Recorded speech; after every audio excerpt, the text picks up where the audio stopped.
placer también estar con Cristina Fallarás y las gracias al Festival Avivament, Cuarenza Pensa, al Movim. Quiero empezar por aquí porque es cierto que tengo una triple tarea a diario, porque mi profesión específica es la filosofía política o la filosofía del derecho en la universidad. Esa es mi doble formación, filosófica y jurídica, pero también nos dedicamos a la crítica cultural, que tiene una especie de imperativo de actualidad diario. Sin embargo, el Movim para mí siempre es uno de esos pequeños brotes verdes de modernidad en una ciudad no siempre acogedora en este sentido. Y a mí siempre me viene a la cabeza un célebre texto de Kant, es una palabra un poco rara, un opúsculo, significa que es un tratado muy breve de filosofía que se llama precisamente así, que es la Ilustración. Y él dice una afirmación que a mí siempre me pareció muy antipática, porque decía que la Ilustración era la salida de la minoría de edad del hombre, de la que él mismo es culpable. Y yo me imaginaba a los campesinos de Königsberg en qué medida podían ser culpables de su ignorancia, siendo que no habían tenido ocasión de salir de ella. Para mí la modernidad, la Ilustración, es también una labor pedagógica, una labor de extensión de la cultura. Sí que creo que la cultura tiene una fuerza de ruptura, de salida, de ruptura de los estereotipos, nos hace más fuerte en algún sentido. Y esa es la idea de los 10 minutos que nos das para un pequeño argumentario inicial.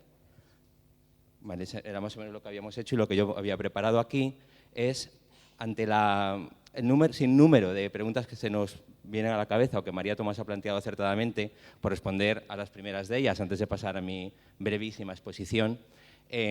María creo que ha hecho un giro muy interesante y ha dicho que en Marx no hay un énfasis en la cuestión de género. Es un giro interesante porque pone cuidado en las palabras. Lo que voy a hacer a continuación es tratar de aclarar algunas ideas, buscar una especie de suelo firme sobre el que luego podamos discutir todos, tras escuchar a Cristina Fallarás y a los que os apetezca, por supuesto, intervenir. Desde luego, otra nota de las que ha apuntado María al principio era relativa a si el feminismo si era marxista, si era libertario. Veremos enseguida que el abanico de opciones dentro de esa corriente amplísima que llamamos feminismo es imposible de resumir ni siquiera en un año entero. Sobre el género y el sexo, esa va a ser una de las piezas centrales de lo que voy a hablar a continuación. No hace falta esperar a Judith Butler, que por cierto es una extraordinaria pensadora, para percibir que el sexo es una cuestión biológica que distingue entre hombres, que distingue entre machos y hembras, y que el género es una cuestión cultural que distingue entre hombres y mujeres. Sobre la neutralidad de las normas, por hacer un poco de respuesta muy breves mis clases de filosofía política siempre comienzan con la misma afirmación. No hay ninguna norma jurídica que sea neutral. O sea, no hay ningún sistema jurídico que sea neutral, no digamos natural. No hay sistemas normativos naturales, no hay sistemas normativos neutrales. Todos son opciones, todos son resultados de intereses, en el mejor de los casos, resultados de luchas. Por eso merece la pena luchar por las cosas que consideramos justas. Por eso, entre los que nos dedicamos al derecho, siempre nos recordamos ese título de un jurista del 19 de Hearing, que se llama precisamente así, la lucha por el derecho. Y decimos que el derecho es lucha y es argumentación. Pero quiero empezar ya, para no pasarme de mi tiempo, con la presentación. No sé si haciendo así... Sí, si hacemos así, aparece. He intentado, por esa labor pedagógica que veo en el proyecto ilustrado, que yo creo que se puede decir que es ese intento no de salir de una minoría de edad, sino de pensar por nosotros mismos, de pensar mejor, con algunas precauciones previas. El feminismo es una palabra que tiene éxito, que más o menos todos tenemos una idea relativa acerca de lo que es, pero que se empieza a utilizar en un tiempo determinado. Eso tampoco es muy importante, que se empiece a utilizar en una época determinada el término feminismo, si es en el siglo XIX, si es en los años 70 del pasado siglo, no es importante. Lo interesante es que siempre hay una lucha o algo que podemos llamar la cuestión de la mujer, o la cuestión de lo que María Tomás ha llamado el énfasis, la cuestión de género, ¿no? Siempre la ha habido. Hay algunos antecedentes muy importantes en Marie de Gournay, en el siglo XVI al XVII. Una de sus obras se llama precisamente así, nos recuerda a una especie de protoantecedente del del movimiento Me Too, ¿no? Un agravio de las damas. Otro episodio de esta cronología, no arbitraria, pero sí opcional, en la que se suele dividir la historia del pensamiento feminista, de la corriente del feminismo, es que en un primer momento, mujeres como Olympe de Gouges en el siglo XVIII, o como Mary Wollstonecraft, o como muchas otras, lo que intentaron fue que la mujer participara en aquello que se consideraba históricamente más valioso, que era la educación, la ilustración. Eran mujeres ilustradas. No hay diferencia de inteligencia entre un hombre y una mujer. No hay diferencia de inteligencia entre un negro y un blanco, entre un gitano y un payo. Todo eso, no existe. La estadística es interesante para saber que una subrepresentación, o sea, una infrarrepresentación, que en un grupo humano compuesto, por ejemplo, por 50% de gitanos y 50% de payos, si hay una institución que está sobrerepresentada, es que hay un problema de igualdad. Lo mismo en relación con la raza, lo mismo en relación con el género. Pero en este caso, en este siglo, lo que preocupa a las mujeres de las que tenemos, de las que hemos oído hablar, de las pocas que tuvieron la suerte de pasar a los libros de historia, es que lo que vindicaban era tener los mismos derechos del hombre, pero sobre todo en el acceso a ese bien tan preciado, ese desconocimiento epocal que es el uso de la razón. Mary Wollstonecraft es una mujer muy valiente, que en el siglo XVIII, a finales, escribe una obra del tipo de las que estas mujeres pueden hacer. Otra vindicación de los derechos de la mujer. Tuvo la suerte de que su marido, vemos una primera conexión entre socialismo y feminismo, William Godwin, no era marxista porque Marx todavía no había nacido, tenía ideas que hoy podemos calificar bueno, ya había nacido Marx, pero no era marxista, que podemos llamar de socialistas o que tienen entre sus inquietudes una sensibilidad por la igualdad social. Es la madre, por cierto, de Mary Shelley, la autora de Frankenstein. Otra autora enguineada de su época que tuvo que hacer pasar su moderno Prometeo bajo una falsa autoría, la de Shelley, para poder ser publicada. Mary Wollstonecraft no era feminista, no le importaban otras cuestiones más que el poder acceder al círculo de sus intereses personales, la literatura, la razón, la intelectualidad. Este cuadro de Henry Fuseli, la debutante, voy a levantarme, tengo un tinnitus, que es un pitido constante en el oído, y una lumbalgia. Así que, pero a pesar de eso, quiero señalar en el cuadro de Fuseli la cuerda que ata a la mujer a la pared, al muro, y las tres hayas que la vigilan. El cuadro es de la época, de 1807. La sensibilidad existe, la cuestión de la mujer está ahí. A lo mejor no la podemos llamar todavía feminismo, pero está ahí.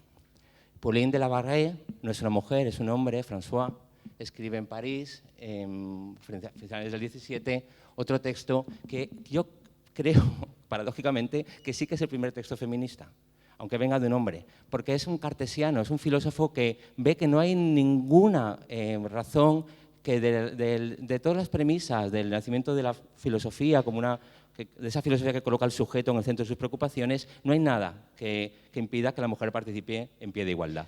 Se le suele considerar así, el padre del feminismo. Igual que algunas de las anteriores bebían de esa premodernidad o nueva forma de pensar que inauguró Montaigne, la Barre vive mucho de la filosofía cartesiana. Damos un pequeño salto. El movimiento continúa. La filosofía de la razón, de la modernidad, como en este museo, ha abierto muchos campos de discusión, de debate. Un hito conocido por todos, y aquí me disculpan porque quizá todos estos datos son muy sabidos, pero me parece oportuno recordarlos por lo que vamos a decir después. La declaración de Seneca Falls de los derechos de la mujer en 1848, para mí ya supone otro hito, que es por qué es tan atractiva la lucha de la mujer en la historia de la filosofía, en la historia del pensamiento. Muchas de ellas, o la mayoría de ellas, venían de una causa que no tenía que ver con sus privilegios, sino con los de otros, que es lo que yo entiendo por la expresión más hermosa de la moral, ¿no? Las obligaciones que uno tiene en relación con otros, y es concretamente con el problema de la negritud, de la esclavitud en Estados Unidos. Estas feministas la mayoría de ellas son abolicionistas, ven que hay un parecido, una afinidad entre la situación del esclavo y la mujer recluida en su casa. Bueno, ya ha nacido Marx. Aquí está con Johanna Bertha Julie von Westphal, que es Jenny, su mujer. Otro ejemplo del tipo de pensamiento, de las pequeñas primeras conexiones entre feminismo, bueno, y aquí marxismo por diferentes motivos, pero se trata igualmente de una mujer ilustrada, una mujer muy leída, unos 4 años mayor que Marx, comparten, toda la vida lo hicieron, citas literarias, compartieron el dolor de la muerte de, fueron 4 de sus 7 hijos, 3 muy jóvenes, 2 suicidios, pero bueno, un suicidio buscado que creo que, bueno, luego lo veremos, que es el de su hija Laura con Paul Lefebvre.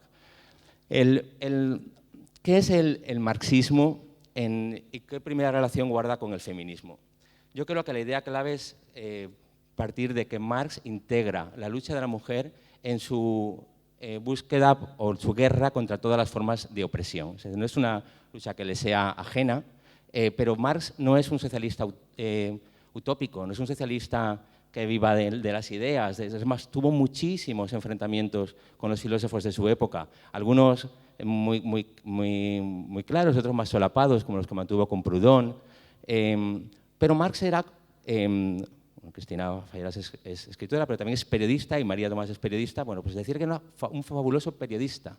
Era un periodista de raza, un periodista que se arriesgaba en decir lo que observaba, y por eso trabó esa amistad legendaria con Engels, cuyo padre tenía una industria manufacturera, textil, en Manchester. Aquí viene una de las primeras piedras de mi discurso.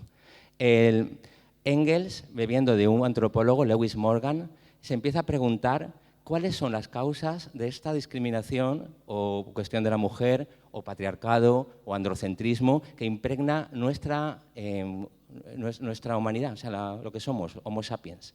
Porque este antropólogo ya se retrotrae a nuestro origen, posiblemente de 150.000 años, entonces no estaba tan bien fijado como ahora, de los Homo sapiens. Pero empieza a pensar, cuando estudia el origen de la familia, la propiedad privada y el Estado, quiere aplicar lo mismo que hizo antes con la situación de la clase obrera en Inglaterra, en Manchester. Es un método científico. No le gustan, como a Marx, los buenos deseos y los utopismos. Quiero saber qué pasa. ¿Por qué, por ejemplo, la mujer ha sido, o el Estado o la propiedad han tenido ese éxito civilizatorio?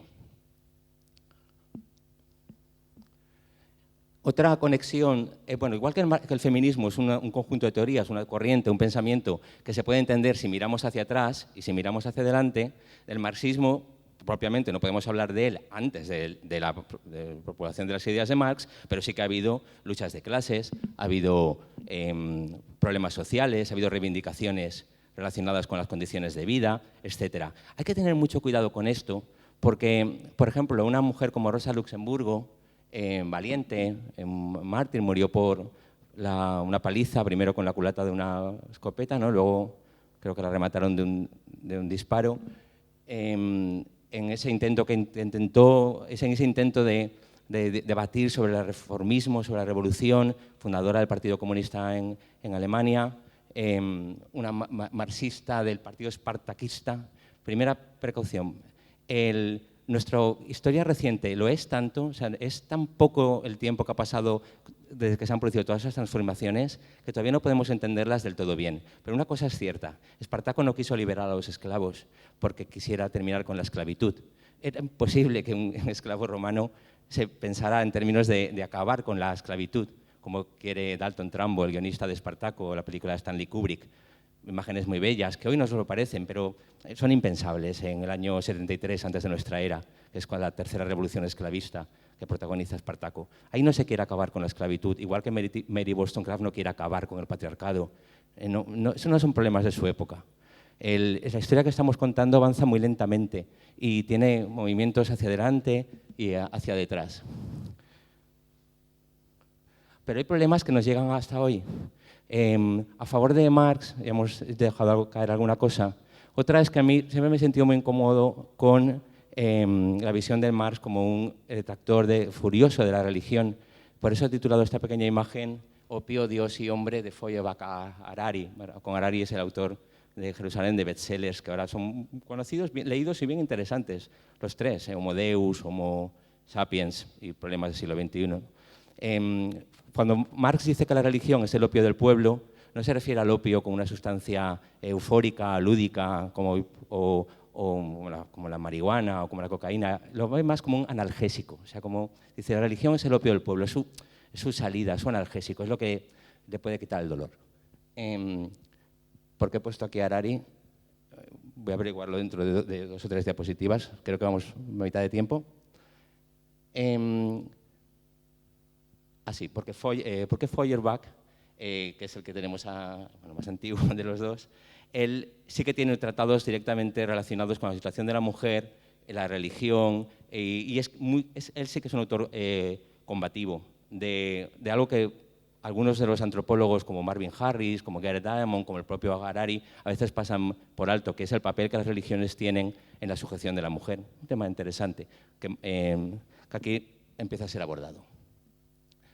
Bueno, esto es la imagen prometida de Paul Lafargue, el autor del Derecho a la pereza, y de Laura Marx, que se suicidaron juntos al final de sus vidas. Lo he puesto como una llamada de atención sobre cómo el marxismo, que está perdurando, del que en parte vamos a hablar aquí luego en el debate, ya no es un marxismo dogmático que tenga que ver con categorías muy cerradas, las que desarrollan el capital en la última parte de su vida Marx, el Marx maduro, su teoría de la plusvalía, su teoría del capital. La imagen que muchos tienen de Marx, y no es incorrecta, es la de una persona extraordinariamente sensible a la situación de los seres humanos que conoció, en las fábricas de Manchester, de Alemania, de París, y no es responsable, por ejemplo, del trabajocentrismo o la idea del obrero como árbitro del arte, que fue característica luego de experimentos socialistas del socialismo real, como el de la Unión Soviética, como el de Pol Pot, o con enormes diferencias con el de Fidel Castro en Cuba. Y es llamativo que su yerno, ¿no?, hiciera un texto clásico titulado justamente El derecho a la pereza, el derecho a no trabajar. Bueno, otros puntos de conexión entre el feminismo y el marxismo es que las mujeres que protagonizaron en gran medida la Revolución de Octubre y se instalaron luego en el poder, sí que venían del marxismo no crítico, sino un marxismo bastante ortodoxo, como Alexandra Kollontai, que fue soviet de Petrogrado. Bien, hemos dicho que ha habido un gran momento del feminismo que a veces se suele llamar como de primera ola, que tiene básicamente 2 reivindicaciones: la cultural, la educativa, que protagonizan mujeres como Harriet Taylor, como Millie Wollstonecraft, como Gush, y luego el sufragismo. Y una segunda ola suele decirse que comienza con obras como la de Simone de Beauvoir, El segundo sexo, a mitad del siglo XX. La cosa se empieza a complicar como consecuencia precisamente del acceso a las mujeres a la universidad de forma masiva, la amplitud de temas relacionados con los estudios de género, etc. Y otro texto fundamental que ya se acerca mucho a la cuestión central de la conexión entre marxismo y feminismo es el de Betty Friedan, La mística de la feminidad, porque ella pone el acento en todos los aspectos culturales, diarios, anuncios de televisión, programas de revistas, etcétera, que moldean a la mujer de una forma afín a aquel célebre mito griego del lecho de Procusto. Conocerán ustedes seguro esa leyenda de un gigante para algunos, otro hijo de Poseidón, que regentaba un pequeño hostal, por decirlo con un término moderno, en el Ática, y que tenía una cama de hierro a la que hacía acostar a los huéspedes. Los que eran muy bajitos les daba con un martillo en los huesos, les descoyuntaba y los ajustaba a la cama. A los que eran muy altos los cerraba. Y Betty Friedan, yo creo que puede entenderse como ese desarrollo de una imagen, de un molde de la mujer en el que la mujer sufre cuando no se adapta a él. Es una mirada que ya tiene mucho que ver con la conexión principal del tema ahora que nos ocupa, que enseguida desvelaremos. El feminismo, la idea de que no hay un feminismo ni 2 feminismos, el libertario y el socialista, es evidente. La teoría queer, el feminismo negro, mujeres como Angela Davis, que ella nació en Alabama en el 44 y hace poco se manifestó como yo creo que fue el espíritu de Seneca Falls. Hoy no hay esclavos, bueno, no hay tantos como en la América del 18, ni es tan evidente, y quizá uno de los temas de nuestra época más preocupantes es la cantidad de muertos en el Mediterráneo, los refugiados, los inmigrantes. Y es muy bonito ver a Angela Davis, una miembro de las Panteras Negras del Partido Comunista Norteamericano, decir en Madrid, o sea, afearle la conducta, o que tuviera tiempo, que encontrara tiempo para preocuparse por la situación de los inmigrantes y los refugiados en España, una de sus últimas causas. Voy terminando. Judith Butler y la teoría queer vuelve a plantear las cuestiones relativas a la distinción entre género y sexo, pero ya tiene enfrente un rival muy poderoso, que es el feminismo libertario. Ahí sí que se puede responder a la pregunta de María Tomás relativa a si el feminismo es refractario a algunas teorías del marxismo. La respuesta es, algún feminismo lo es. El feminismo libertario, en la medida que pone el acento en los aspectos individuales del self-made man, del hombre hecho a sí mismo, o de la self-made woman, de la mujer autoconstruida, no ve problemas al detectar casos de acceso al poder político, Bachelet, May en Inglaterra, etcétera. Dice, bueno, al fin y al cabo es una cuestión de méritos individuales. La pornografía debe ser admitida porque se hace libremente, otra cosa sería una fórmula de paternalismo, la prostitución debe ser admitida, un hombre no debe decir a la mujer lo que debe hacer. Entonces tiene esas claves libertarias muy individuales, algunas de ellas yo creo que bastante discutibles, etcétera, pero uno de sus exponentes es Christine Marie Hobsbawm, que ha dicho explícitamente que es contraria a las posiciones del feminismo. Esta de la camiseta negra es Kathleen Kennedy, que fue la mujer que siguió a George Lucas en Lucasfilm y ha sido una de las primeras mujeres en ocupar puestos en la producción de cine de gran presupuesto en Estados Unidos, y es quizá una de las personas más odiadas del mundo, sobre todo por los, bueno, no por los jóvenes ya, por las personas que como yo, sin odiarla, porque me gusta mucho lo que ha hecho con Lucasfilm, vieron la Guerra de las Galaxias en el año 74, aquí cerca. Ella ha dotado de feminidad y ha dado una vuelta de tuerca a las cuestiones de la ciencia ficción. ¿Por qué? Dice que la camiseta de la fuerza es mujer. Porque hay en los años 80 y 90 y 2000 se ha producido una extraordinaria polémica. Es en qué manera la cuestión de género debe también impregnar la crítica literaria, la crítica cultural, la crítica cinematográfica. Podemos releer a Nabokov, a Lolita, en una clave feminista que ganamos, que es interesante. Yo no me atrevo a dar una respuesta en este sentido, salvo que a mí no me parece interesante, pero creo que hay un extraordinario argumento contra las personas que se blindan mucho contra estos argumentos de la teoría feminista, bajo la excusa de que los escritores dicen el mundo tal como es y no como debería ser. ¿Qué ocurre, por ejemplo, con la ciencia ficción? En la ciencia ficción no hay una sociedad dada, pero el guionista proyecta unas relaciones de género en una galaxia muy lejana, las naturaliza. De otro lado de la polémica, Stephen King afeó mucho la obra de Stephenie Meyer, Crepúsculo, la saga de jóvenes, dijo que estaba escrita por una escritora mediocre y iba dirigida a chicas adolescentes. Yo la primera parte la suscribo, que no es una buena escritora, no es una literatura atractiva, pero lo otro lo llevo un poco mal. ¿Qué es eso de una chica adolescente? Yo creo que ahí podemos hablar luego en el debate para no excederme el tiempo, pero también se trata de una cuestión construida, una imagen preconcebida de un determinado tipo de mercadotecnia. Pero dejo la pregunta en el aire. Acabo con esta imagen de Florine Stettheimer, que es una de mis pintoras preferidas. En Madrid hay una exposición en el Museo Thyssen llamada Pioneras, dedicada a las vanguardistas rusas, Popova, Goncharova, etc. ¿Saben por qué la vanguardia rusa de 1900, el suprematismo, el formalismo, se llenó de mujeres? No porque de repente empezaron a pintar mejor que los hombres o igual que los hombres, sino por hechos sociológicos. En concreto porque el zar Nicolás II quería reformar el país sin que le tocaran ninguno de sus privilegios. Entonces pensó, bueno, pues abramos las academias de arte para las mujeres. ¿Qué sucedió? Que los museos se llenaron de mujeres que pintaban, porque pintaban igual de bien que los hombres, o mejor, como el caso de las...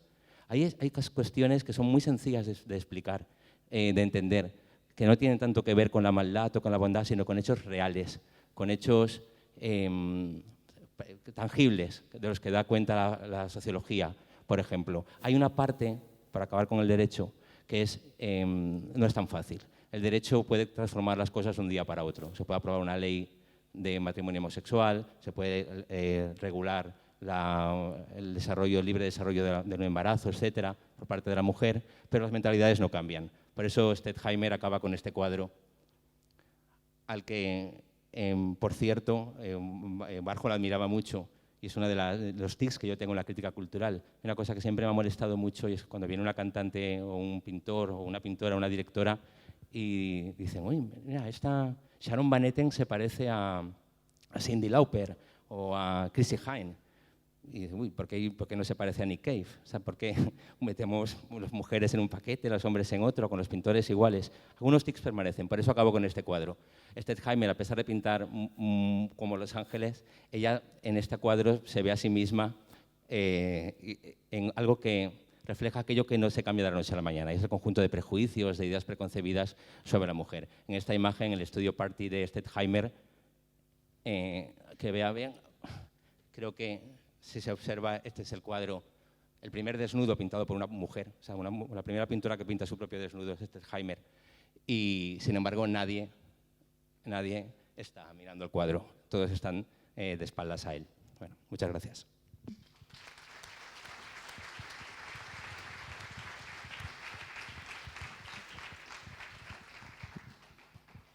¿Qué tal? Buenas tardes. Me saltaré la parte de la historia de las feministas porque ya ha quedado clarísima. Muchísimas gracias. Y muchas gracias a todas y a todos por estar aquí y por llenar una sala para hablar de marxismo y feminismo, que es una cosa que me llena de gozo. Os voy a contar una cosa, mira. Cuando yo tenía 30 años, era jefa de política del Mundo, del diario El Mundo en Cataluña. Cuando eres jefa de política, lo primero es hacer agenda. Si no tienes agenda para llamar a un partido político y decir, oye, ¿qué va a pasar? ¿Qué estáis haciendo? Bien, hacer agenda significa quedar con un montón de hombres, porque todos eran hombres, dejar que te cuenten su vida, dejar que te pongan la mano encima del brazo, que te intenten quitar el mechón de la cara, ese tipo de cositas, y acabar teniendo su número de teléfono. Entonces yo ya era por fin jefa de política, era difícil entonces ser jefa de política, era fácil ser jefa de sociedad, era fácil ser jefa de cultura y espectáculos y de televisión, de política no tanto. Y un día a las 2 de la mañana me sonó el teléfono del trabajo. Eran las 2 de la mañana, alguien me había mandado un mensaje, miré el número y el número era el teléfono de un altísimo cargo de la Generalitat de Cataluña y además un altísimo cargo de su partido. Entonces abrí el teléfono y lo que me encontré fue la foto de su polla. A las 2 de la mañana. Flácida. Pequeña y triste. Flácida, pequeña y triste. Pero el tipo había tenido a bien mandarme la foto de su pene a las 2 de la mañana. Bien. Lo que yo sentí entonces hizo que se modificara toda mi carrera periodística. Desde luego no volví a ir a cubrir actos de ese hombre ni de su partido. Viví con temor volver a encontrármelo, porque genera una cierta culpa en la víctima este tipo de agresiones. Y aquí voy a por qué. Primero quiero puntualizar una cosa, porque tú has dado un dato de la ministra. La ministra ha dicho que hay 900 y pico asesinadas, se refiere a asesinadas por violencia machista. No, son muchísimas más de 1.000, casi 2.000. Lo que pasa es que la ministra, como son cifras oficiales, solo cuenta aquellas asesinadas que tienen que ver con relaciones sentimentales. Es decir, si las ha asesinado su marido o su exmarido o alguien con quien tengan una relación afectiva. Si te asesina un hombre por la calle porque quiere violarte, no estás considerado un asesinato de género, etc.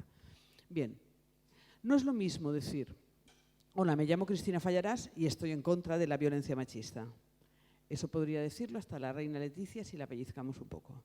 No es lo mismo decir eso que decir, hola, me llamo Cristina de Fallarás y a mí cuando tenía 30 años un político me mandó la foto de su polla. ¿Por qué no es lo mismo? No es lo mismo porque en la primera ocasión lo que manejo es una abstracción y es una cáscara vacía y no es nada.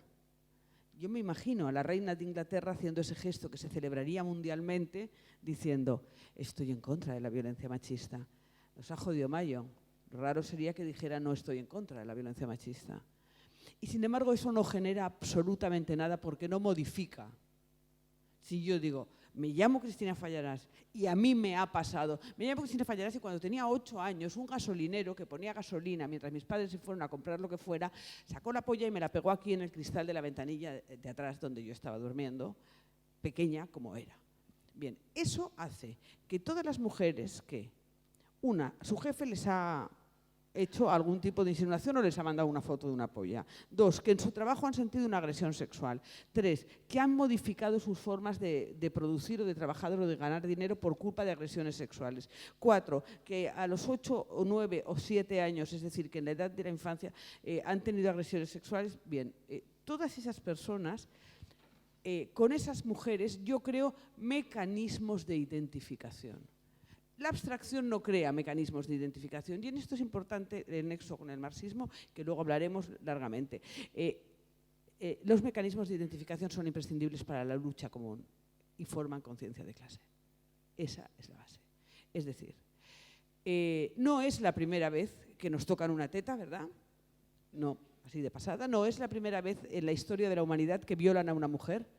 No es la primera vez en la historia, ni de siquiera de la mitad del siglo XX hacia aquí, que una manada de machos viola a una mujer, ni en una fiesta de pueblo, ni en un camino. No es la primera vez que, y sin embargo deberíamos preguntarnos por qué es la primera vez que ha modificado nuestra manera de vernos como sociedad. Es decir, ¿por qué la manada, el asunto de la manada, donde 5 tipos meten a una muchacha en un portal y la violan por todos sus agujericos, sucede habitualmente?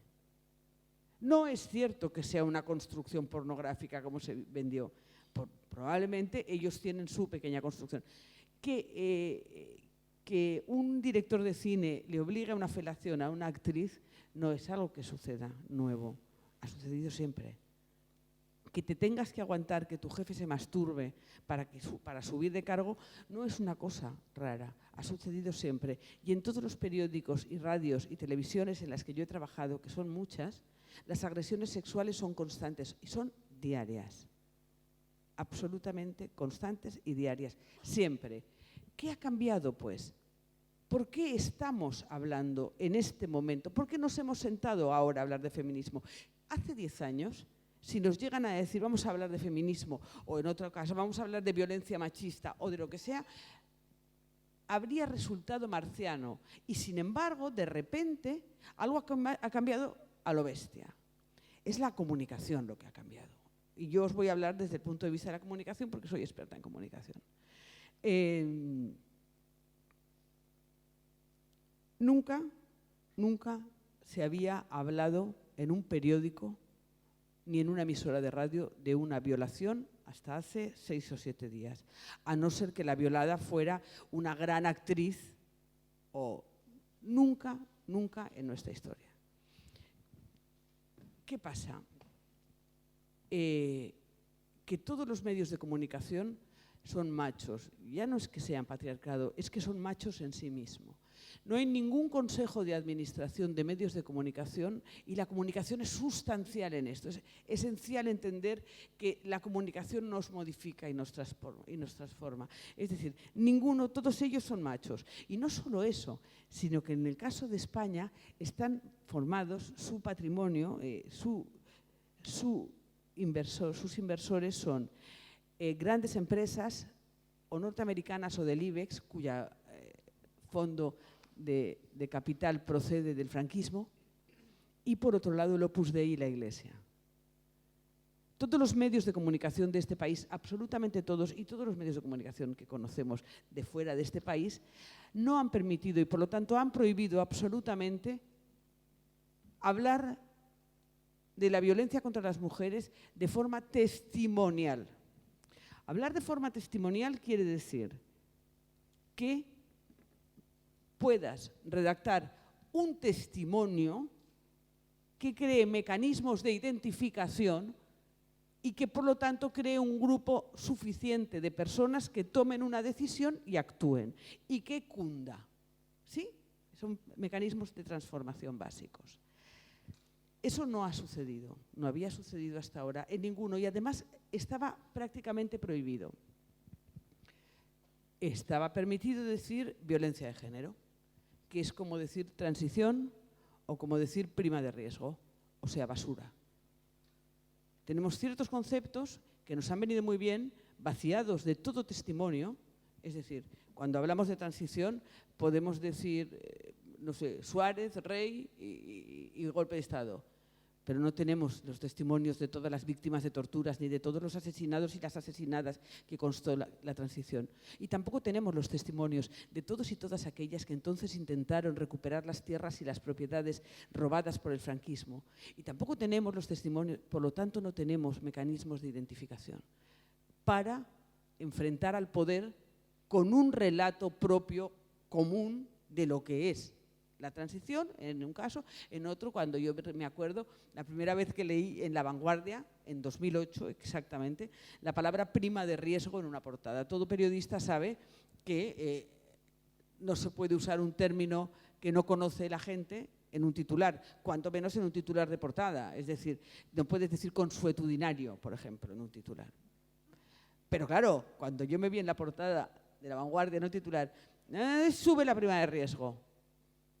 Hostia, yo estaba haciendo entonces portadas para Planeta del diario ADN y pensé, ¿qué están diciendo? ¿Qué es? Me fui a la gente de economía, oye, ¿qué es la prima de riesgo? Bueno, no sé, nadie sabía lo que era la prima de riesgo, pero ahí había aparecido la prima de riesgo. En la segunda vez que apareció la prima de riesgo, que fue esa misma semana, pensé, miau, nos acaban de desaparecer a los pobres. Y ya nunca más se volvió a hablar de desahucios. Y entonces nos levantábamos por la mañana y decían, buenos días, empieza, soy Carlos Francino, empieza hoy por hoy, sube la prima de riesgo. Y todo el mundo hacía, ¡oh! Se ha subido la prima de riesgo, ha subido. Buenos días, tal cual, baja la prima de riesgo. ¡Ah! Y todos celebrábamos como idiotas algo que no sabíamos lo que era y que había aparecido para eliminar los mecanismos de identificación. De manera que si tú eras pobre, podías pensar que eras la única pobre. Y de manera que cuando luego llegó la recuperación, como ya dijeron, ha llegado la recuperación y nadie había sabido quién se había quedado por el camino, pensabas, pues ya soy la única pobre que ha quedado, oye, ha llegado la recuperación y yo sigo con las patatas. Esos mecanismos de identificación, en el caso del feminismo, han sido completamente sacudidos gracias a la aparición de las redes sociales. Yo lancé un hashtag, una etiqueta en internet, que se llamaba Cuéntalo. Yo pedía, con esa etiqueta, después del asunto, cuando salió el fallo del juicio de la manada, yo me di cuenta, en ese mismo día, 26 de abril de hace 2 años, me di cuenta perfectamente de que el asunto era que esa mujer no tenía credibilidad, ni frente a la justicia ni frente a la sociedad. Porque ella decía, es que a mí me han violado, y lo que menos nos importaba es lo que ella dijera. Es decir, ella no tenía credibilidad frente a la justicia ni frente a la sociedad porque no existía un relato común. Es decir, no había una conciencia común de lo que ella estaba contando. Bien. Entonces yo puse un hashtag en una red social y dije, compañeras, nos han robado el relato. Es decir, feminismo o violencia de género son cáscaras tan vacías como la palabra transición. Necesitamos una memoria colectiva. Cuéntalo. En 10 días participaron 3 millones de mujeres. 3 millones de mujeres en solo 10 días. Procedentes de 16 países. Y de repente extrajimos eso de la red, porque si no lo extraes de la red, eso es privado y pertenece a la red, y de repente aquello, cuando lo vi, entendí que era una nueva memoria colectiva de la violencia contra las mujeres y que aquellas mujeres que participaban, en realidad lo que estaban eran creando mecanismos de identificación entre ellas y que habían creado una nueva conciencia política, por supuesto, basada en el sufrimiento, pero una nueva conciencia política que unía a Canadá con Filipinas. Es decir, una conciencia política internacional y solidaria. Y de repente ese acto brutal, feminista, radical, hacía que apareciera algo que yo ligo al marxismo, que es una conciencia política común, internacional y solidaria, y que además genera y presta herramientas tanto teóricas como de uso para oponerse al poder y crear nuevas formas de pensamiento. Y con esto ya luego hablamos de más cosas. Gracias.